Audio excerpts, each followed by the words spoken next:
कैसे हो भाई आप लोग। मुझे पता है सभी बच्चे टेंशन में चल रहे हैं और सभी बच्चों की एक ही टेंशन है। अरे सर, जनवरी का महीना आ गया, फरवरी में सर हम लोगों की 12th क्लास की एग्जाम है। सर हमने तो अब तक कुछ भी नहीं पढ़ा, ऐसे तो सर हम फेल हो जाएंगे, हमारे कम नंबर आ जाएंगे। और यदि सर हमारे कम नंबर आ गए तो मेरा बाप तो मुझे छोड़ नहीं रहा, मेरा बाप तो सर मेरी पूरी जान निकाल देगा। तो कैसे भी करके सर हमको बचा लो, क्योंकि सर हमने पूरी साल तो मस्ती की थी और आज जब पढ़ने का टाइम आया तो जब किताबों को देख रहे हैं, नोट्सों को देख रहे हैं, तो कुछ समझ में ही नहीं आ रहा है कि क्या तो पढ़े क्या छोड़े। क्योंकि जब मास्टर पढ़ाता था तब इधर उधर नजर रखते थे, क्लास में बदतमीजी करते थे, लड़कियों के पीछे भागते थे, लड़कियों से बातें करते थे। इन सब में सर हमारा पूरा टाइम खराब हो गया। अब सर क्या करें, क्योंकि एक महीना एग्जाम का बचा है। अब इस एक महीने में सर समझ में नहीं आ रहा क्या पढ़े और क्या छोड़े। और अगर सर 12th क्लास में नंबर कम आ गए तो मेरा बाप मुझे छोड़ेगा नहीं, क्योंकि मेरा बाप हमेशा बोलता रहता है कि 12th क्लास की परसेंटेज बहुत इंपॉर्टेंट परसेंटेज होती है, बहुत ज्यादा मायने रखती है। आगे 12th क्लास की परसेंटेज हर जगह पूछी जाती है। तो सर ऐसे कैसे नंबर लेके आऊंगा। तो बेटा आप लोगों को बिल्कुल भी टेंशन नहीं करनी है, आपके बाप से आपको राम सर बचाएगा। अब मैं ऐसी क्या स्कीम, क्या प्लानिंग आप लोगों के लिए लेके आया हूं, वो आज के इस वीडियो में मैं आप लोगों के लिए बताऊंगा। लेकिन सबसे पहले मैं चाहता हूं कि जिन बच्चों ने अब तक इस YouTube चैनल को सब्सक्राइब नहीं किया है, वो सभी बच्चे इस YouTube चैनल को सब्सक्राइब कर देना और सभी बच्चों के बीच में आप लोग इसकी लिंक को शेयर कर देना, जिससे से ज्यादा बच्चों को हम उनके बाप से बचा सके। क्योंकि अगर 12th क्लास में नंबर कम आ गए बेटा तो तुम्हारा बाप तुमको छोड़ नहीं रहा, और तुम्हारे बाप से बचाने का जो काम है वो मेरा काम है कि तुम्हारे बाप से मुझे तुमको किस तरीका से बचाना है। क्योंकि मैं आप लोगों के लिए केमिस्ट्री सब्जेक्ट में 90 प्लस स्कोर करवा दूंगा। अब वो 90 प्लस स्कोर आप लोगों को किस तरीका से करना है, वो पूरी प्लानिंग बच्चों में आप लोगों के सामने लेके आया हूं, और उसी पूरी प्लानिंग के तहत मैं आप लोगों के सामने उस मैटर पे बात करूंगा। आप लोगों के लिए 50 इंपॉर्टेंट क्वेश्चन लेके आया हूं, लेकिन उन 50 इंपॉर्टेंट क्वेश्चन को आप लोगों को किस तरीका से याद करना है, उन सबके बारे में मैं आप लोगों के सामने डिस्कशन करूंगा। लेकिन उससे पहले बच्चों मैं आप लोगों के लिए एक बात बता देना चाहता हूं। देखो बच्चों, मैं आप लोगों के लिए इंफॉर्मेशन के लिए एक बात बता देता हूं कि आप लोगों की जो बुक चल रही है वो पूरे भारत में एनसीईआरटी की बुक चल रही है। आप भारत में किसी भी बोर्ड के बच्चे हो, चाहे आप राजस्थान बोर्ड के बच्चे हो, चाहे आप यूपी बोर्ड के बच्चे हो, बिहार बोर्ड के बच्चे हो, एमपी बोर्ड के हो, झारखंड, छत्तीसगढ़, राजस्थान, कहीं के भी, पंजाब, हरियाणा, भारत में किसी भी कोने में आप लोग रहते हो बच्चों, आप लोगों के लिए एनसीईआरटी की बुक चल रही है। और एनसीईआरटी की बुक को बेस मानते हुए मैंने आप लोगों के 50 इंपॉर्टेंट क्वेश्चन तैयार किया है। आप किसी भी बोर्ड के बच्चे हो, आप अपने लास्ट 5 साल के पेपर उठा के देखना, तो जो मैं आप लोगों के लिए 50 इंपॉर्टेंट क्वेश्चन बताने वाला हूं, उन्हीं 50 इंपॉर्टेंट क्वेश्चनों में आप लोगों का पेपर पूछा गया है। तो पूरी एनसीईआरटी बुक को मैंने बेस माना है, उसके साथ सभी बोर्ड को मैंने देखा है, राजस्थान बोर्ड के अलावा एमपी, यूपी, बिहार, छत्तीसगढ़, झारखंड, सभी बोर्ड के पेपर मैंने देखे। पूरे बोर्ड के पेपरों को देखने के बाद एक बात मेरे समझ में आ गई कि आप किसी भी बोर्ड के बच्चे हो, यही 50 क्वेश्चन आप लोगों के बार बार पूछे गए हैं। अब वो 50 क्वेश्चन क्या है वो अभी मैं आप लोगों के सामने डिस्कशन करूंगा। पहले तो ये बात आप लोगों की क्लियर हो गई कि एनसीईआरटी की बुक पूरे भारत में चल रही है। आप किसी भी बोर्ड के बच्चे हो, जैसे कि राजस्थान बोर्ड की बात करूं तो राजस्थान बोर्ड के अंदर केमिस्ट्री का पहला चैप्टर विलयन है, ठीक है ना। तो पूरे भारत के बच्चों के पहले चैप्टर विलयन का ही है। राजस्थान बोर्ड वाले बच्चों का माना कि जैसे कि दूसरा जो चैप्टर है वो आप लोगों का विद्युत रसायन का है। तो पूरे भारत के जो बच्चे हैं जो और बोर्ड के हैं, यूपी, बिहार, उनका भी कौन है, विद्युत रसायन। अब माना कि किसी और बोर्ड के बच्चों का तीसरा चैप्टर रासायनिक बलगतिकी मतलब केमिकल काइनेटिक्स है, तो पूरे भारत के बच्चों का तीसरा चैप्टर केमिकल काइनेटिक्स है। चौथा चैप्टर बच्चों आप लोगों का डी ब्लॉक और एफ ब्लॉक का है। पांचवा चैप्टर आप लोगों का उपसंयोजक यौगिकों का है। छठा चैप्टर एल्किल हैलाइड और एरिल हैलाइडों का है। सातवां चैप्टर बच्चों आप लोगों का एल्कोहल, फिनोल और ईथर का है। आठवां चैप्टर बच्चों आप लोगों का एल्डिहाइड, कीटोन और कार्बोक्सिलिक अम्ल का है। नवा चैप्टर बच्चों आप लोगों का एमीन है, और 10वां चैप्टर बच्चों आप लोगों का जैव अणु है। ये जो मैंने 10 चैप्टर आप लोगों को एनसीईआरटी सिलेबस के बताए हैं, वो सभी बोर्ड के बच्चों का यही सीक्वेंस है। जो पहला चैप्टर राजस्थान बोर्ड का है, यूपी बोर्ड का है, बिहार बोर्ड का है, वो सारे बच्चों के बोर्ड का पहला चैप्टर विलयन का ही है। बात मेरी आप लोग समझ में आ गई ना। मतलब इस वक्त भारत में जो एनसीईआरटी की बुक चल रही है वो पूरे भारत में सेम चल रही है, ठीक है ना। तो उसी एनसीईआरटी बुक को बेस मानते हुए और आप लोगों के सबके पेपरों को बेस मानते हुए मैंने बच्चों केमिस्ट्री के 50 इंपॉर्टेंट क्वेश्चन तैयार किए। इन 50 इंपॉर्टेंट क्वेश्चन में से बच्चों आप लोगों का 90 प्लस पेपर फंस जाएगा, ये बात मैं आप लोगों को बता रहा हूं। तो आप लोगों ने, जिन बच्चों ने अब तक एक वर्ड भी नहीं पढ़ा है कि सर हमारा तो खेल खत्म है, हम तो सर मर गए क्योंकि हम तो बिल्कुल फेल है, अगर फेल नहीं हो तो सर हमारे तो केमिस्ट्री में बहुत कम नंबर आएंगे, बच्चों आपको बिल्कुल भी टेंशन नहीं करनी है। बात समझ में आ गई ना। 50 क्वेश्चन आप लोगों को 90 प्लस स्कोर करवा देंगे, तो ये 50 क्वेश्चन बच्चों आप लोगों को याद करने हैं, ठीक है ना। अब दूसरा ये हुआ कि सर इनकी एक प्लानिंग भी बता दीजिए कि इन 50 क्वेश्चन को हम याद कैसे करेंगे। तो देखो बेटा, यदि आप लोग एक दिन में 5 क्वेश्चन को तैयार करते हो तो कॉमन सी बात है 10 दिन के अंदर आप लोगों के 50 क्वेश्चन अच्छी तरीका से हो जाएंगे। क्योंकि ऐसा तो है नहीं कि भाई आपको केमिस्ट्री पढ़नी है, अरे भाई आपको फिजिक्स भी पढ़नी है, मैथ भी पढ़नी है, बायो भी पढ़नी है, हिंदी भी पढ़नी है, इंग्लिश भी पढ़नी है, वो सब्जेक्ट भी है आप लोगों की, तो भाई उनको भी आप लोगों को टाइम देना पड़ेगा। इसलिए मैं आप लोगों से बोल रहा हूं कि 50 इंपॉर्टेंट केमिस्ट्री के जो क्वेश्चन है भाई एक दिन में आप लोग 5 तो कर सकते हो, 5 आप केमिस्ट्री के कर लो, फिर फिजिक्स के इंपॉर्टेंट है उनको फिजिक्स में कर लो, बायो के मैथ के जो भी उनके इंपॉर्टेंट है उनको कर लो।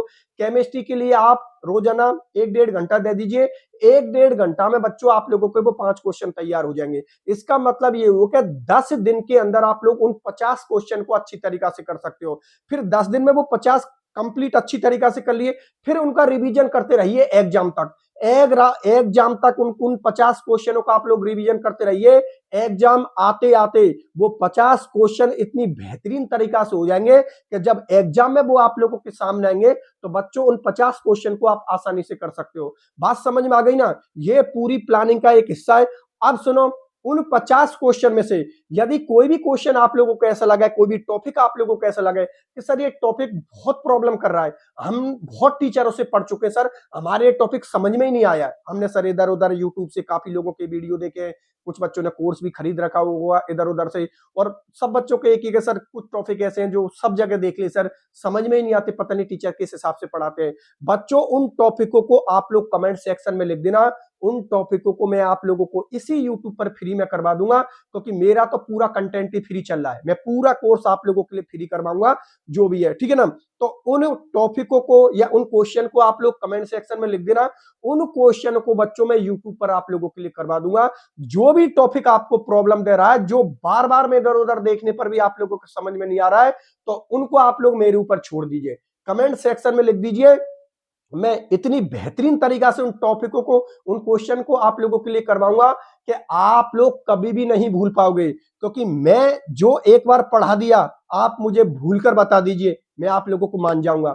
आप लोग मेरे किसी भी एक लेक्चर को देख लीजिए, इतनी सारी मेरी क्लासेस डाली हैं यूट्यूब पर, आप लोग मेरी किसी भी क्लासेज को देख लीजिए और मैं आप लोगों के लिए दावा करता हूं और मैं आप लोगों के लिए चैलेंज करता हूं कि उस टॉपिक को आप मुझे भूल के बता दीजिए। आप भूलोगे ही नहीं, क्योंकि टॉपिक को इतनी बेहतरीन तरीका से मैंने एक्सप्लेन किया है कि आप भूल ही नहीं पाओगे। तभी तो आप लोग देखो ज्यादातर बच्चे मेरे से सवाल नहीं पूछ पाते, वो इसलिए नहीं पूछते बच्चे सवाल, क्योंकि बच्चा सवाल तो तब करेगा जब उसका कोई डाउट रहेगा, सारे के सारे डाउट बच्चे की क्लास में क्लियर हो जाते हैं।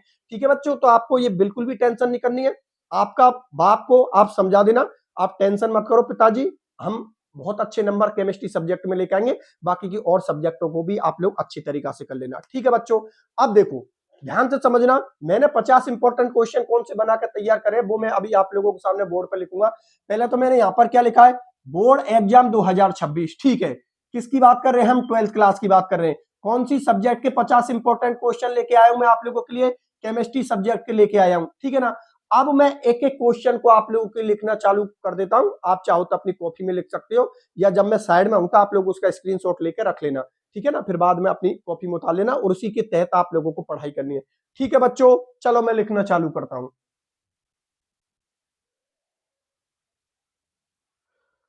तो देखो बच्चों बोर्ड की तरफ, यहां पर मैंने 2 क्वेश्चन आप लोगों के सामने लिख दिए, मैं दोनों क्वेश्चनों को आप लोगों के लिए बता देता हूं कि कौन कौन से जो क्वेश्चन है वो आपके इंपॉर्टेंट है। देखो बच्चों, जो आप लोगों का पहला क्वेश्चन है वो है छद्म कोटि की अभिक्रियाओं की परिभाषा उदाहरण सहित दीजिए। ये आप लोगों का बोर्ड के हिसाब से इंपॉर्टेंट है। आप लोग किसी भी बोर्ड के बच्चे हो, छदम कोटि की अभिक्रिया बहुत बार आप लोगों की एग्जाम में पूछी जा चुकी है कि भाई छदम कोटि की अभिक्रिया किसे कहते हैं, उदाहरण दीजिए। तो छदम कोटि की अभिक्रिया की आपको डेफिनेशन पता होना चाहिए, साथ के साथ बच्चों आप लोग उसके 2 एग्जाम्पल कर लेना, ठीक है ना, कोई दिक्कत नहीं, सीधा सा टॉपिक है। उसके बाद आप लोगों के दूसरे नंबर का है, दूसरे नंबर का है बच्चों आप लोगों की ये केमिकल काइनेटिक्स है क्वेश्चन, जो आप लोगों की रासायनिक बलगति वाला जो चैप्टर है ना, वहां से पूछे गए हैं ये, ठीक है ना। दूसरा जो क्वेश्चन है बच्चों आप लोगों का वो ये है, एक रासायनिक अभिक्रिया के हो सकने में सक्रियण ऊर्जा की क्या भूमिका है। तो ये जो सक्रियण ऊर्जा की क्या भूमिका है, ये भी केमिकल काइनेटिक्स वाले चैप्टर से बच्चों, तो इसको भी आप लोग कर लेना। तो ये दोनों क्वेश्चन आप लोगों के इंपॉर्टेंट है, इन दोनों क्वेश्चन को आप लोग कर लेना। अब देखो मैं और भी बहुत सारे क्वेश्चनों को लिखूंगा, तो मैं एक काम करता हूं, इस पूरे को मिटा देता हूं मैं, क्योंकि इसको मिटा दूंगा तो मेरे लिए पूरा बोर्ड खाली हो जाएगा, तो फिर ज्यादा से ज्यादा क्वेश्चन बोर्ड पे आ जाएंगे। तो ये तो आप लोगों को पता लग ही गया कि केमिस्ट्री के 50 इंपॉर्टेंट क्वेश्चन चल रहे हैं हम लोगों के, तो पूरे को मिटाते हैं, बोर्ड को खाली करते हैं और फिर ज्यादा से ज्यादा क्वेश्चनों को हम लोग लिखते हैं बोर्ड पर। ठीक है बच्चों, तो देखते चलो आप लोग।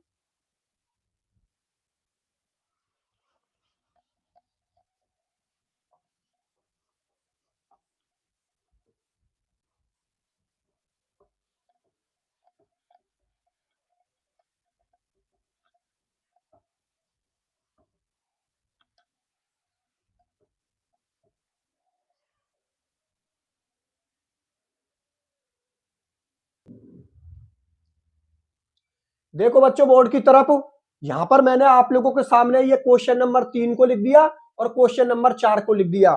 एग्जाम में बच्चों आप लोगों से इस प्रकार से भी क्वेश्चन पूछा जा सकता है। क्वेश्चन नंबर 3 को बता देता हूं बच्चों, ये जो क्वेश्चन नंबर 3 है आप लोगों का, ये उपसहसंयोजक यौगिक वाला आप लोगों के चैप्टर नंबर 5 से पूछा है। चैप्टर नंबर 5 का नाम है आप लोगों को उपसहसंयोजक यौगिक, वहां से ये सवाल पूछा है। और आप लोगों के लिए एक अच्छी बात क्या है, क्या उपसहसंयोजक यौगिक वाला जो आप लोगों का चैप्टर नंबर 5 है, वो चैप्टर नंबर 5 बच्चों मैंने इस यूट्यूब चैनल पर बिल्कुल कंप्लीट डाल रखा है।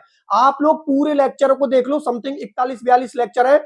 आप लोग जिस टॉपिक में आप लोगों को उपसहसंयोजक यौगिक वाले में आपको प्रॉब्लम है, बच्चों आप लोग उस क्लास को देख लेना। मैं आपसे पहले ही बोल चुका हूं कि एक बार मेरी क्लास को देखने के बाद मैं आपसे पूछूंगा, आप टॉपिक को मुझे भूल के बताओ। आप बोलोगे सर नहीं भूलेंगे, क्योंकि टॉपिक आपने बहुत शानदार तरीका से समझाया है।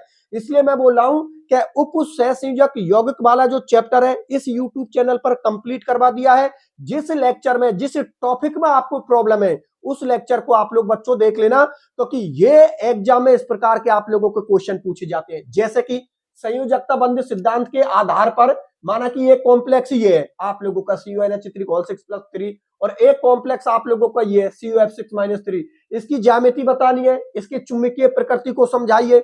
आप लोगों से वो ज्यामिति पूछ सकता है, आप लोगों से वो संकरण पूछ सकता है और आप लोगों से वो चुंबकीय गुण पूछ सकता है, कुछ भी पूछ सकता है। यहां पर कोई भी कॉम्प्लेक्स आप लोगों के लिए दिया जा सकता है। ज्यादातर तो वो इन दोनों ही कॉम्प्लेक्सों को पूछता है, लेकिन इसकी जगह पर किसी और कॉम्प्लेक्स को दे दिया, लेकिन चीज वो सेम पूछेगा। संकरण पूछ लिया, ज्यामिति पूछ ली, चुंबकीय गुण पूछ लिया आप लोगों से, ये सारी चीजें बच्चों आप लोगों से पूछी जाती है। तो ये आप लोगों का क्वेश्चन नंबर 3 है, आप लोग देख लेना। क्वेश्चन नंबर बच्चों जो आप लोगों का 4 है वो है समझाइए क्यों। मतलब सामने वाले ने आंसर तो दे रखा है, लेकिन आप लोगों को बताना है कि ऐसा क्यों होता है, ठीक है ना। और ये चैप्टर आप लोगों को 6 से पूछा है।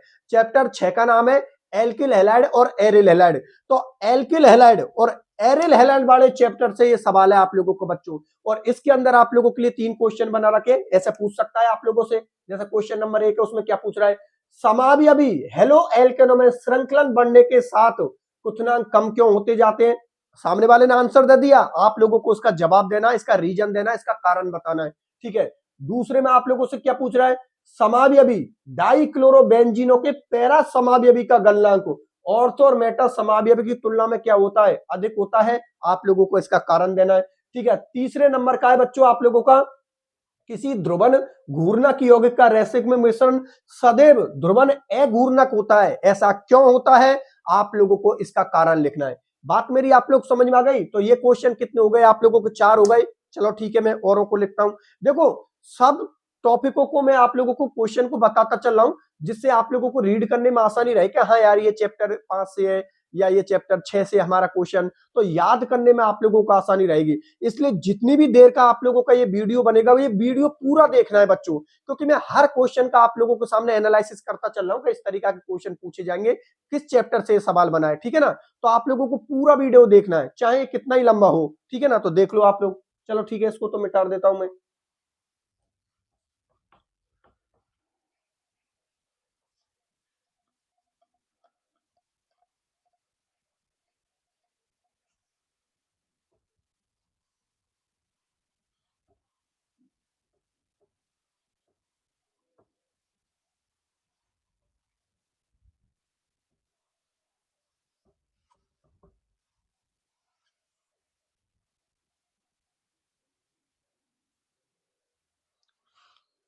देखो बच्चों, बोर्ड की तरफ यहां पर मैंने आप लोगों के लिए क्वेश्चन नंबर 5 से लेकर कितने लिख दिए, 12 लिख दिए।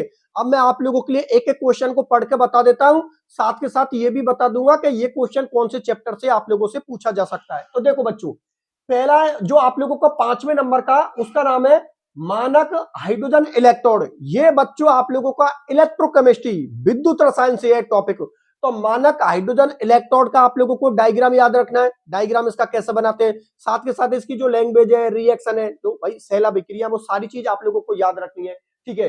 छठे नंबर पर बच्चों आप लोगों का शुष्क सेल और सीसा संचायक सेल, दोनों के डायग्राम आप लोगों को याद होने चाहिए। साथ के साथ इन दोनों की सेल अभिक्रिया आप लोगों को पता होना चाहिए कि शुष्क सेल की सेल अभिक्रिया क्या होती है, सीसा संचायक सेल की सेल अभिक्रिया क्या होती है। दोनों ही इंपॉर्टेंट है एग्जाम के हिसाब से, ठीक है। नंबर 7 जो 7 है बच्चों, उस पर आप लोग ईंधन सेल को याद कर लेना, जिसमें H2O2 ईंधन सेल होता है आप लोगों का, उसको याद कर लेना।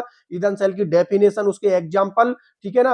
और H2O2 ईंधन सेल आएगा आप लोगों को जो सिलेबस में दे रखा है, उसका भी डायग्राम और उसकी सेल अभिक्रिया आप लोगों को याद होनी चाहिए, क्योंकि 2-2 3-3 नंबर में इनको पूछ लेते हैं आप लोगों से, ठीक है। बच्चों जो 8वें नंबर का आप लोगों का टॉपिक है, क्वेश्चन है, वो है आप लोगों का संचरण। संचरण जिसको हमारे शब्दों में हम क्या बोलते हैं, किसी चीज में जंग लगना, जंग लगने को हम लोग क्या बोलते हैं, संचरण। ये भी बच्चों आप लोगों के विद्युत रसायन, इलेक्ट्रोकेमिस्ट्री से पूछा है। चलो ठीक है, 9वें नंबर का जो बच्चों आप लोगों का क्वेश्चन है, ये कार्बोक्सिलिक अम्ल से पूछा है। जो एल्डिहाइड कीटोन और कार्बोक्सिलिक अम्ल वाला जो आप लोगों का चैप्टर है ना, वहां से बच्चों ये सवाल बनता है। क्या बनता है कि भाई लाल चींटी के डंक में उपस्थित अम्ल का आपको पता होना चाहिए कि लाल चींटी के अंदर कौन सा अम्ल होता है, लेकिन आप लोगों से वो तो पूछा ही है, साथ के साथ ही उसका आप लोगों से आईयूपीएसी नाम पूछा है। और आईयूपीएसी नोमेनक्लेचर कैसे करते हैं, ये आप लोगों को 11वीं क्लास में पढ़ाया हुआ, समझाया हुआ, सब बच्चे को आना चाहिए, ठीक है ना। 10वें नंबर पर बच्चों, ये आप लोगों की केमिकल काइनेटिक्स, रासायनिक बलगति वाला जो चैप्टर है, चैप्टर नंबर 3 है आप लोगों का। उसमें से सवाल है कि अभिक्रिया की कोटि और अनुसंकेता में अंतर लिख दीजिए। आप लोगों से 2 या 3 नंबर का क्वेश्चन बन सकता है, जैसे कि अभिक्रिया की कोटि और अनुसंकेता में कोई 4 अंतर लिखिए, 3 अंतर लिखिए, 2 अंतर लिखिए, इस प्रकार का क्वेश्चन आप लोगों से बन सकता है, ठीक है ना। तो आप लोग लिख देना जितना आप लोगों से पूछे, ठीक है। 4 तो कम से कम कर ही लेना आप लोग, ठीक है। 11वें नंबर का बच्चों आप लोगों का टॉपिक है, क्वेश्चन बन के कि फैराडे के नियम। फैराडे के 2 नियम थे, फैराडे का प्रथम नियम और फैराडे का द्वितीय नियम। दोनों नियमों को याद कर लेना।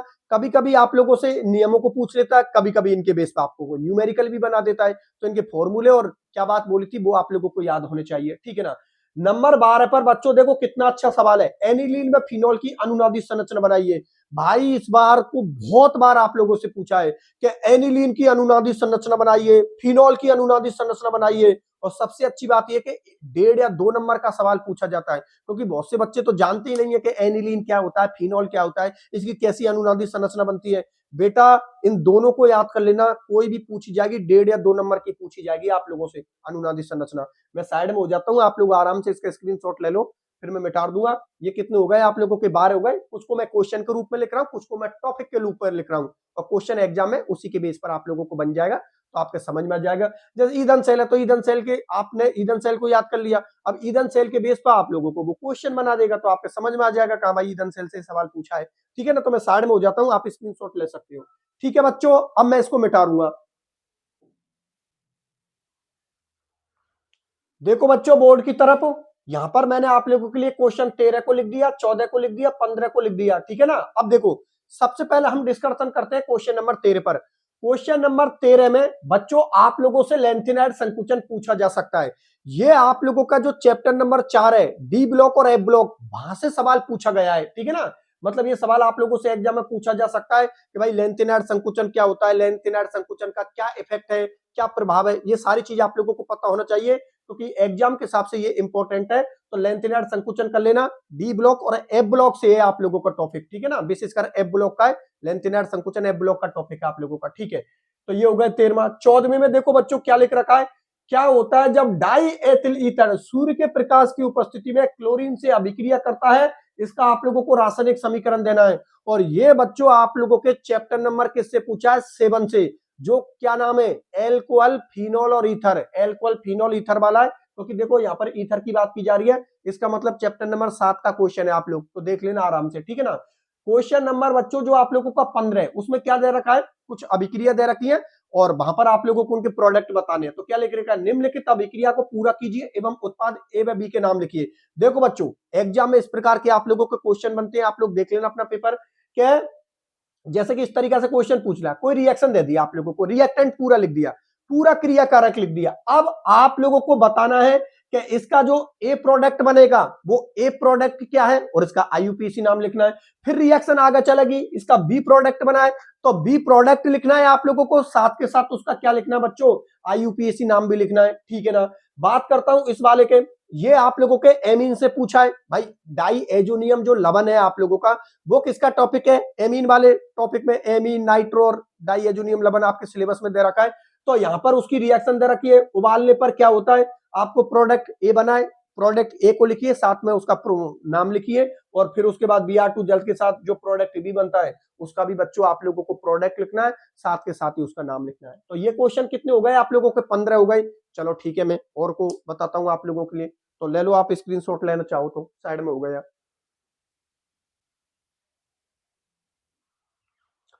देखो बच्चों बोर्ड की तरफ, यहां पर मैंने आप लोगों के सामने क्वेश्चन नंबर 16 को लिख दिया, 17 को लिख दिया और 18 को लिख दिया, ठीक है ना, ध्यान से समझना। जो क्वेश्चन नंबर बच्चों आप लोगों का 16 है, ये ईथर वाले चैप्टर से पूछा है आप लोगों का, ठीक है ना।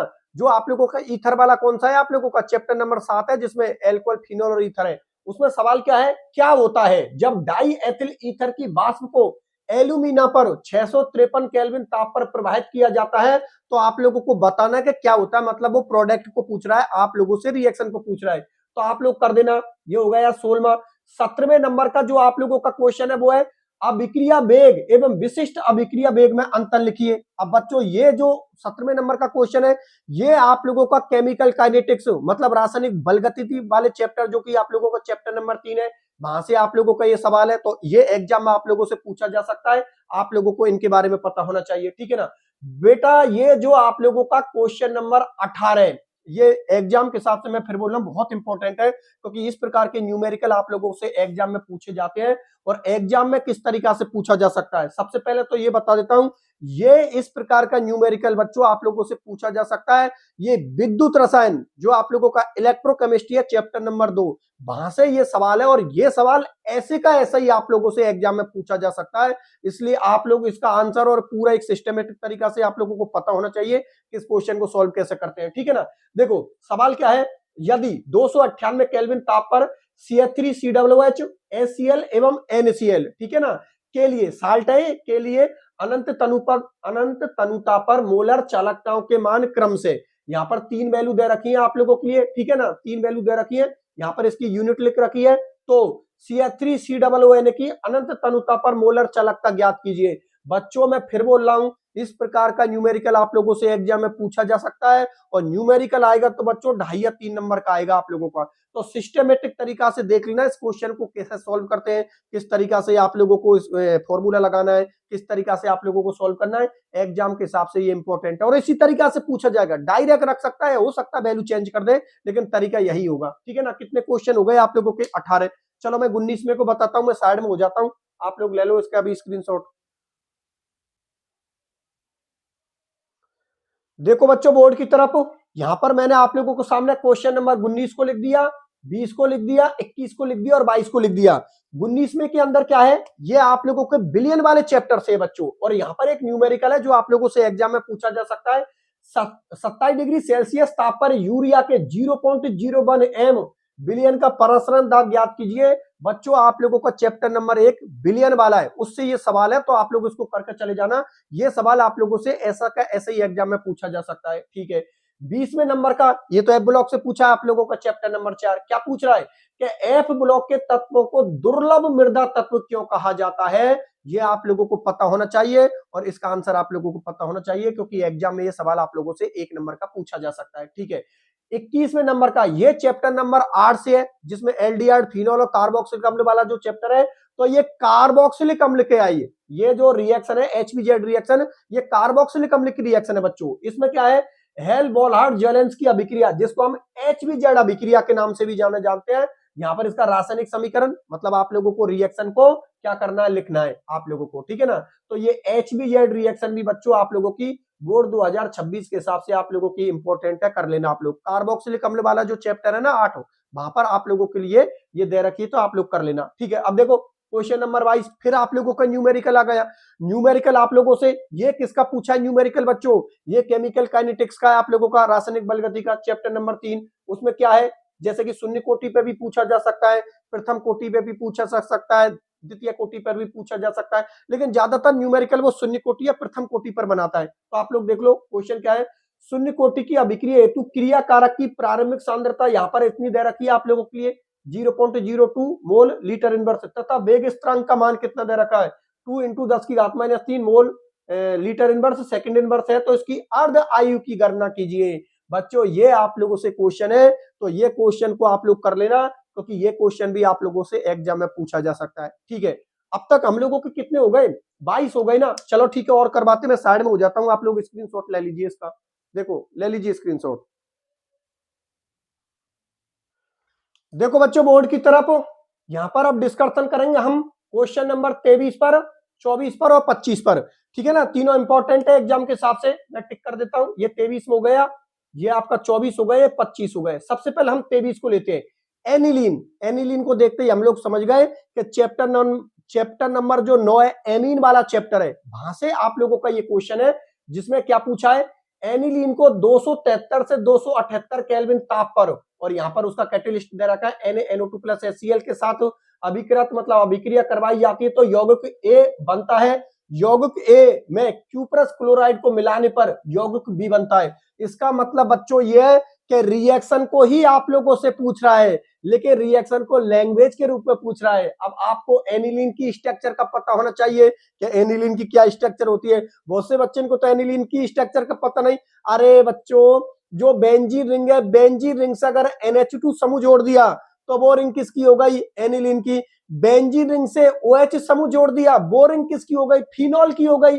यार इन सारी चीजों को याद रखो आप लोग। तो एनिलीन मतलब आप लोगों को बेंजीन रिंग से NH2 जोड़ देना, फिर टेम्परेचर दे रखा है, कैटेलिस्ट दे रखा है, अभिक्रिया करवाने पर ए प्रोडक्ट मिलता है, इसका आप लोगों को नाम पता होना चाहिए, IUPAC नाम लिखना। फिर उसके बाद इस कैटेलिस्ट को मिलाने पर आपको बी प्रोडक्ट मिलता है, तो बी प्रोडक्ट भी लिखना, साथ के साथ उसका IUPAC नाम भी लिखना है आप लोगों को, ठीक है ना। तो नाम निहित रासायनिक समीकरण, मतलब वही अभिक्रिया को पूछा है आप लोगों से, ठीक है। अगला जो क्वेश्चन नंबर आपका 24 है, 24 के अंदर फिर ये बिलियन वाले से न्यूमेरिकल पूछा है। बिलियन से ज्यादातर न्यूमेरिकल बनेंगे बच्चों, बिलियन और केमिकल काइनेटिक्स के। हालांकि वहां से थॉटिकल क्वेश्चन भी आते हैं, जो मैं आप लोगों को साथ लिखाता चल रहा हूं। देखो क्वेश्चन नंबर 24 क्या है कि 5 ग्राम NaOH को जल में घोल कर बनाए गए 250 ml बिलियन की मोलरता की गणना कीजिए। तो आप लोगों को गणना करना आना चाहिए, किस तरीका से करते हैं, ठीक है। ये हो गया क्वेश्चन नंबर 24, कर लेना, बिलियन वाले चैप्टर से न्यूमेरिकल, ठीक है। 25 वाले को देखो, निम्न पर टिप्पणी कीजिए। बच्चों ये दोनों ही रिएक्शन बहुत इंपॉर्टेंट है, बहुत बार आप लोगों से एग्जाम में पूछी गई है। एक तो बच्चों आप लोगों की कैनिजारो अभिक्रिया और एक रोजेनमुंड अपचयन, ये दोनों ही जो आप लोगों की रिएक्शन है ना, ये एल्डिहाइड वाले चैप्टर से आप लोगों के, एल्डिहाइड कीटोन और जो कार्बोक्सिलिक अम्ल वाला जो चैप्टर है ना आप लोगों को, चैप्टर नंबर 7 नहीं 8 है शायद, हाँ 8 चैप्टर है। तो वहां से एक तो आप लोगों को कैनिजारो अभिक्रिया याद रखनी है आप लोगों को, और एक बच्चों आप लोगों को रोजेनमुंड। ये दोनों रिएक्शन बेहद बेहद इंपॉर्टेंट है आप लोगों की, क्योंकि बहुत बार आप लोगों से एग्जाम में पूछी गई है। तो 25 पर निम्न पर टिप्पणी, मतलब वही रिएक्शन पूछा है आप लोगों से, थोड़ी बहुत लैंग्वेज लिख देना, कैनिजारो अभिक्रिया, रोजेनमुंड अपचयन, ठीक है बच्चों। कितने हो गए, 25 हो गए। अब 25 और है, तो चलो 25 को भी करवा देता हूं आप लोगों के लिए। देखो सारे इंपॉर्टेंट क्वेश्चन को करते चलो, स्क्रीनशॉट ले लेना, ठीक है। देखो बच्चों बोर्ड की तरफ, यहां पर मैंने आप लोगों के सामने क्वेश्चन 26 को लिख दिया, 27 को लिख दिया, 28 को लिख दिया, 29 को लिख दिया, 30 को लिख दिया और 31 को लिख दिया। अब एक एक को बता देता हूं। 26वें नंबर का जो बच्चों आप लोगों का क्वेश्चन है, ये हेनरी का नियम आप लोगों के बिलियन वाले चैप्टर से है, तो हेनरी का नियम आप लोग कर लेना 26वां। 27वां वो आदर्श बिलियन तथा अनादर्श बिलियन, ये भी आप लोगों का बिलियन वाले चैप्टर मतलब चैप्टर नंबर 1 से है, तो इस टॉपिक को भी आप लोग याद कर लेना। ये भी जो 28वां क्वेश्चन है ना, प्रतिलोम प्रसन, ये भी बच्चों आप लोगों को बिलियन वाला जो चैप्टर है आप लोगों का, उससे पूछा है, तो आप लोगों को ये याद कर लेना, क्योंकि एग्जाम में ये सवाल आप लोगों का बन सकता है 1 नंबर का, ठीक है ना, कि भाई प्रतिलोम परासन क्या है, लिखिए, तो आप लोग लिख देना। ये प्रतिलोम परासन किसे कहते हैं, लिखना है तो लिख दीजिए, कोई दिक्कत नहीं है। ये हो गया 28वां। 29वें नंबर का जो बच्चों आप लोगों का क्वेश्चन है, वो है प्रथम कोटि की अभिक्रियाएं। आप लोगों को पता होना चाहिए कि प्रथम कोटि की अभिक्रियाएं क्या है, ठीक है ना, उनके समीकरण और उनके जो ग्राफ है वो सब कुछ आप लोगों को प्रथम कोटि की अभिक्रियाओं के बारे में पता होना चाहिए। अर्धायुकाल, सारी चीज पता होना चाहिए प्रथम कोटि की अभिक्रियाओं के बारे में, ठीक है ना। ये रासायनिक बलगति मतलब केमिकल काइनेटिक्स वाले चैप्टर से आप लोगों का, ठीक है। और जो 30वां है वो क्या है कि जलीय विलयन में Cu प्लस आयन की तुलना में Cu+2 आयन अधिक स्थायी होता है, क्यों। ये बच्चों आप लोगों के डी ब्लॉक और एफ ब्लॉक चैप्टर नंबर 4 से आप लोगों का क्वेश्चन है, आप लोग कर लेना इसको, ठीक है। ये 30वां हो गया। 31वां समझ गए होंगे, डी ब्लॉक और एफ ब्लॉक का है, संक्रमण तत्व कणन एंथैल्पी के उच्च मान क्यों दर्शाते हैं। आप लोगों को इसका जवाब देना कि भाई क्यों दर्शाते हैं, ये चीज आप लोगों को लिखनी है एग्जाम में, ठीक है ना। तो ये हो जाता क्वेश्चन नंबर 31, जो कि किससे पूछा है, चैप्टर नंबर 4 बी ब्लॉक और एफ ब्लॉक का। ये क्वेश्चन बच्चों डी ब्लॉक और एफ ब्लॉक का है आप लोगों का, तो आप लोग आराम से कर लेना। कितने क्वेश्चन हो गए, 31 हो गए। स्क्रीनशॉट लीजिए, मैं आगे वाले इनको भी लेता हूं, ले लीजिए स्क्रीनशॉट।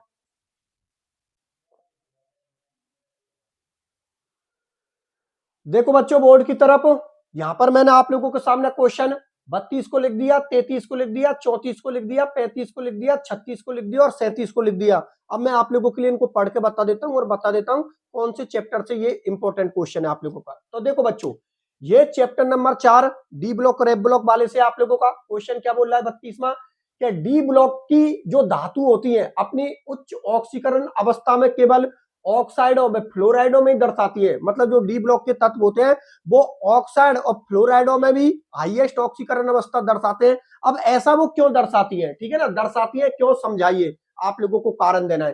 33वें नंबर का क्वेश्चन भी डी ब्लॉक और एफ ब्लॉक चैप्टर नंबर 4 से पूछा है। क्या पूछ रहा है, Fe+2 आयन में Cr+2 आयन में से जलीय माध्यम में कौन प्रबल अपचायक है, ठीक है ना, कौन प्रबल अपचायक है और क्यों। आप लोगों को बताना है कि कौन सा प्रबल अपचायक है और क्यों, इसका आप लोगों को कारण देना पड़ेगा और आप लोग उसको समझा देना, ठीक है ना। क्वेश्चन नंबर जो आप लोगों का 34 है, बर्नर सिद्धांत, ये उप सहसंयोजक यौगिक चैप्टर नंबर 5 से बच्चों। बर्नर सिद्धांत बेहद इंपॉर्टेंट टॉपिक है आप लोगों का। बर्नर सिद्धांत में प्राथमिक संयोजकता, द्वितीयक संयोजकता, सारी की बर्नर सिद्धांत की खूबी, कमी, चालकता, सारी चीज आप लोगों को पता होना चाहिए। पूरा बर्नर का सिद्धांत एग्जाम 2026 के आधार पर बेहद बेहद इंपॉर्टेंट है बच्चों आप लोगों का। बात समझ में आ गई ना, तो 34 में को कर लेना, बर्नर सिद्धांत पूरा होना चाहिए आप लोगों का। 35 पर है बच्चों, वही उपसंयोजक यौगिक वाले चैप्टर से है। उपसंयोजक यौगिकों का आईयूपीएसी पद्धति में नामकरण। बच्चों उपसंयोजक यौगिकों का आईयूपीएसी पद्धति में नामकरण आप लोगों से 2 या 3 नंबर का पूछा जा सकता है। जैसे कि सामने वाले ने कुछ कॉम्प्लेक्स दे दिए और बोल दिया कि निम्न के आईयूपीएसी नाम लिखिए, मतलब निम्न उपसंयोजक यौगिकों के आईयूपीएसी पद्धति में नामकरण कीजिए, और 1 2 3 3 कॉम्प्लेक्स दे दिए 1-1 नंबर के, मतलब 3 नंबर का क्वेश्चन बना दिया। आईयूपीएसी नोमेनक्लेचर बच्चों आप लोगों से 100% पूछा जाएगा, ठीक है ना। और उसके बाद ये हो गए ना, आईयूपीएसी नोमेनक्लेचर कर लेना। 36वें पर देखो बच्चों, उपसंयोजक यौगिकों में प्रकाशिक समावयवता। देखो संरचना समावयवता भी दे रखी है आपके सिलेबस में, उसके बाद आप लोगों की ज्यामिति समावयवता भी दे रखी है, लेकिन मैं आप लोगों से बोलता हूं संरचना समावयवता को मत कीजिए और आप लोग ये ज्यामिति समावयवता को, प्रकाशिक समावयवता को कर लेना, क्योंकि एग्जाम में प्रकाशिक समावयवता से बहुत क्वेश्चन पूछे जाते हैं। कभी कभी वो संरचना समावयवता से भी क्वेश्चन पूछ लेता है, लेकिन मेरे हिसाब से सबसे ज्यादा जो चांस दिख रहे हैं मुझे वो प्रकाशिक समावयवता के दिख रहे हैं, तो आप लोग प्रकाशिक समावयवता को कर लेना, ठीक है। वही चैप्टर नंबर 5 उपसंयोजक यौगिक वाले से। अब देखो बच्चों, जो 37वें नंबर का क्वेश्चन है, देखो एल्किल हैलाइड, इसका मतलब चैप्टर नंबर 6 ये एल्किल हैलाइड और एरिल हैलाइड वाले से क्या बोल रहा है। एल्किल हैलाइड KCN से अभिक्रिया कर एल्किल साइनाइड का निर्माण करता है, मतलब बनाता है। जबकि AgCN से अभिक्रिया कर आइसोसाइनाइड बनाता है। आप लोगों का इसको कारण देना है कि ऐसा वो क्यों करता है। बात समझ में आ गई ना। तो ये क्वेश्चन बच्चों आप लोगों के कितने हो गए, 37 हो गए। 37 क्वेश्चन के आप लोग स्क्रीनशॉट ले लीजिए। 32 से 37 तक मैं साइड में हो जाता हूं और उसके बाद आगे वाले पे भी डिस्कशन करते हैं। तो देखो बोर्ड की तरफ ले लीजिए स्क्रीनशॉट।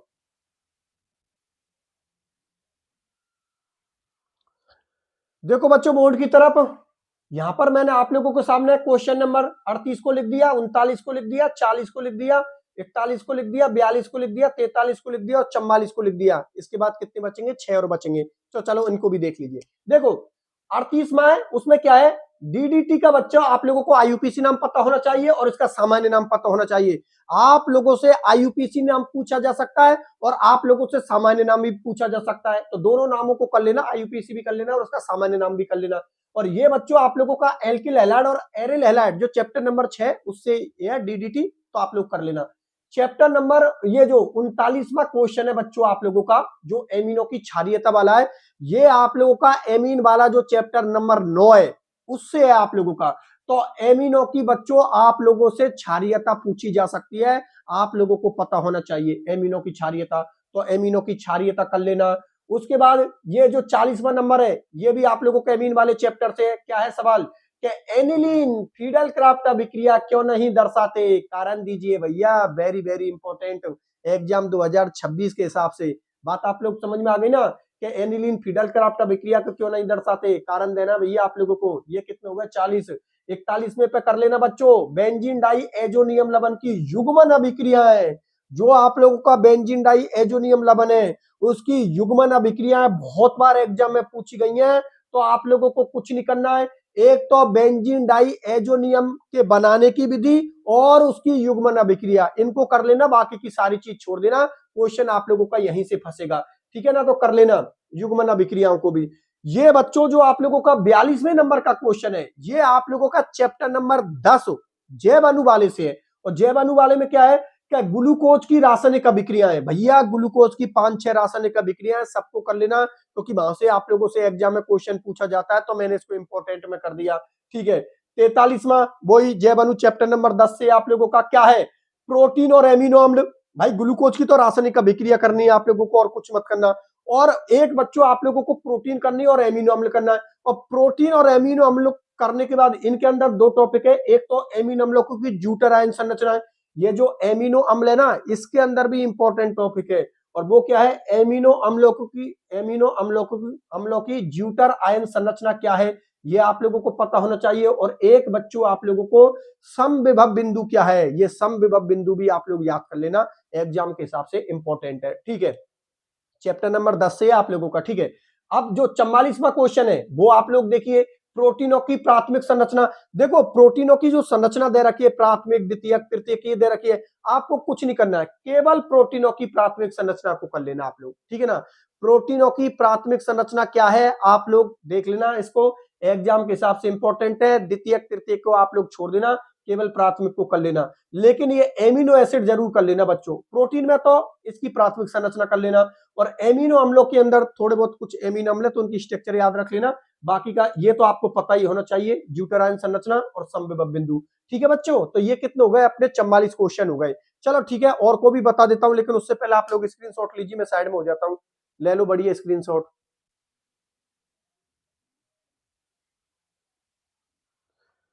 देखो बच्चों बोर्ड की तरफ, यहां पर मैंने आप लोगों के सामने 45वां क्वेश्चन लिख दिया, 46वां लिख दिया, 47वां लिख दिया, 48वां लिख दिया और 49वां लिख दिया। 50वां स्पेशल है, उसको मैं अभी आप लोगों के लिए बताऊंगा, लेकिन पहले इन 49 क्वेश्चनों को आप लोगों के लिए बता देता हूं। देखो बच्चों, जो 46वें नंबर पर आप लोगों को याद करना है विटामिन के प्रकार, विटामिन के कितने प्रकार होते हैं और उनकी टेबल भी आप लोगों को याद होनी चाहिए कि भाई विटामिन ए के अंदर क्या होता है, बी के अंदर क्या होता है, सी के अंदर क्या होता है, वो पूरी टेबल आप लोगों को याद होनी चाहिए, क्योंकि एवं में वहां पर आप लोगों से क्वेश्चन बन सकता है। तो विटामिन के प्रकार कर लेना। एक बच्चों 46वें नंबर पर, अच्छा ये विटामिन वाला जैव अणु वाले चैप्टर से है, ये भी न्यूक्लिक अम्ल आप लोगों का जैव अणु चैप्टर नंबर 10 से आप लोगों का। न्यूक्लिक अम्ल में बच्चों आप डीएनए और आरएनए दोनों कर लेना। डीएनए की स्ट्रक्चर आप लोगों को पता होना चाहिए, क्योंकि 1.5 नंबर में या 2 नंबर में आप लोगों से डीएनए की स्ट्रक्चर को सामने वाला पूछ सकता है, ठीक है ना। तो न्यूक्लिक अम्ल में डीएनए और आरएनए दोनों को कर लेना, ये 46 में हो गया। 47वें पर ये आप लोगों का चैप्टर नंबर 1 बिलियन का है। क्या पूछ रहा है? निम्न पदों को परिभाषित कीजिए। मोलरता की डेफिनेशन को याद कर लेना बच्चों, मोलरता की को कर लेना, मोल अंश की को कर लेना और द्रव्यमान प्रतिशतता को कर लेना। सबकी डेफिनेशन आप लोगों को पता होना चाहिए और उनके फॉर्मूले आप लोगों को पता होना चाहिए, क्योंकि यहां से न्यूमेरिकल भी पूछ लिया तो आप लोग आराम से कर दोगे। ठीक है ना। अब आ जाते हैं हम 48वें पर। 48वें पर जो इंपॉर्टेंट है बच्चों, बेहद बेहद इंपॉर्टेंट क्वेश्चन है आप लोगों का, इलेक्ट्रॉनिक विन्यास। 1.5-2 नंबर का इलेक्ट्रॉनिक विन्यास आप लोगों से हर बार पूछा जाता है। किसी मेटल को दे सकता है या मेटल पर वो आयन लगा सकता है, पॉजिटिव लगा सकता है, नेगेटिव लगा सकता है। वैसे मेटल पर तो पॉजिटिव ही आता है तो पॉजिटिव ही लगाएगा। डी ब्लॉक की सब धातु होती है, कॉमन सी बात है, सब पे पॉजिटिव चार्ज होता है, तो डायरेक्ट धातु भी दे सकता है या उस पर आयन लिखकर आप लोगों से उसके इलेक्ट्रॉनिक विन्यास पूछ सकता है। एफ ब्लॉक का भी पूछा जा सकता है आप लोगों से। अच्छा, कभी कभी तो वो ऐसे पूछ लेता है कि भाई एफ ब्लॉक में आप लोगों से पूछ लिया 95 वाले तत्व का नाम क्या है, तो अब आपको पता होना चाहिए कि 95 पर कौन सा तत्व आता है आप लोगों का। ऐसे भी आप लोगों से पूछा जा सकता है। इसलिए वो टेबल है ना कि भाई एफ ब्लॉक की कितनी सीरीज होती है, 2 होती है, एक लेंथिनाइड होती है, एक एक्टिनाइड होती है। लेंथिनाइड कितनी होती है 58 से 71, एक्टिनाइड कितनी होती है 90 से 103। तो वो पूरे तत्व आपको याद होने चाहिए, चाहे उनको तुक्के से कीजिए कैसे कीजिए, लेकिन टेबल आप लोगों को याद होनी चाहिए। ठीक है ना। तो आप लोगों को इलेक्ट्रॉनिक विन्यास पता होना चाहिए। ये 48 में हो गया। जैसे कि इस तरीके से पूछा जा सकता है, Cr+3 का पूछ लिया आप लोगों से, या Cu+ का, या CO+2 का, Pm+3 का, C+4 का, या TH+4 का, ये आप लोगों से पूछे जा सकते हैं या इनकी जगह पर किसी और मेटल को दे सकता है। ठीक है ना, लेकिन तरीका वही होगा इलेक्ट्रॉनिक विन्यास लिखने का। ठीक है बच्चों। अब 49वें पर हम लोग डिस्कशन करते हैं। ये बच्चों, ये जो क्वेश्चन था ना, ये तो आप लोगों को पता है, D block F block chapter number अपने 4 से। ये जो 49वां क्वेश्चन है ये भी चैप्टर नंबर 4 से आप लोगों का, डी ब्लॉक और एफ ब्लॉक वाले तत्व से। क्वेश्चन क्या है? असमानुपातन से आप क्या समझते हैं? जल या विलयन में असमानुपातन अभिक्रियाओं के 2 उदाहरण दीजिए। बच्चों एग्जाम 2026 के हिसाब से ये भी आप लोगों के लिए इंपॉर्टेंट बनता है, तो इस वाले को भी आप याद कर लेना। ठीक है ना, सबके कारण रीजन सब आप लोगों को पता होना चाहिए। ठीक है। अब बच्चों जो स्पेशल नंबर का अपना जो 50वें नंबर का क्वेश्चन है ना, उस 50वें नंबर के क्वेश्चन पर बच्चों मैं नेम रिएक्शनों को लेकर आ रहा हूं। कुछ नेम रिएक्शन है, वो पूरी नेम रिएक्शन आप लोगों को याद होना चाहिए, क्योंकि बच्चों आप लोगों को ये चीज पता होना चाहिए कि आपके सिलेबस में जो चैप्टर 10 दे रखे हैं उनमें शुरू के 3 चैप्टर फिजिकल केमिस्ट्री के, बिलियन विलयन, विद्युत रसायन और रासायनिक बल गतिकी, 3 फिजिकल के, 2 इनऑर्गेनिक के, चैप्टर नंबर 4 डी ब्लॉक और एफ ब्लॉक, और चैप्टर नंबर 5 उप संयोजक यौगिकों का, ये किसके? इनऑर्गेनिक के। लेकिन बच्चे को चाहिए वो 5 चैप्टर, 5, 6, 7, 8, 9 और 10, मतलब सॉरी 1 से 3 चैप्टर था फिजिकल के, 4 और 5 किसके? इनऑर्गेनिक के। लेकिन 6, 7, 8, 9 और 10, मतलब 5 चैप्टर आप लोगों के ऑर्गेनिक केमिस्ट्री के हैं। मतलब आप लोगों का ज्यादातर जो पेपर में क्वेश्चन पूछे जाएंगे वो ऑर्गेनिक के ही पूछे जाएंगे, क्योंकि आपका आधे से ज्यादा पेपर कवर करता है ऑर्गेनिक केमिस्ट्री, क्योंकि उसका खुद के कितने चैप्टर है? 5, इनऑर्गेनिक के कितने हैं? 2, फिजिकल के कितने हैं? 3, टोटल 10 हो गए। इसका मतलब आधे से ज्यादा पोर्शन आपका कौन कवर कर रहा है बच्चों? Organic chemistry. इसलिए कुछ नेम रिएक्शन है जिनको हर बार एग्जाम में पूछा जाता है, घुमा घुमा कर। तो मैं सभी नेम रिएक्शनों को लिख देता हूं। प्रत्येक बच्चों को नेम रिएक्शन याद होनी चाहिए। मैं ऐसा नहीं कि अथा भंडार लिखवा दिया, नहीं, मैं बड़ी मुश्किल से 8-10 नेम रिएक्शन लिखवाऊंगा। नेम रिएक्शन मतलब जो साइंटिस्टों के नाम पर है। ठीक है बच्चों, उनको मैं लिखवा देता हूं। अब इनको तो मिटा देता हूं, 50वां क्वेश्चन को लेके आ जाता हूं। तो देखो आप,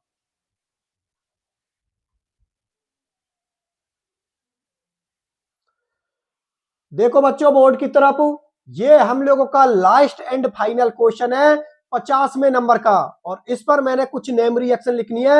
ये नेम रिएक्शन प्रत्येक बच्चे को याद होनी चाहिए, क्योंकि इन नेम रिएक्शनों में से आप लोगों से सवाल पूछा जा सकता है और 100% है। क्लियर कर लो आप लोग।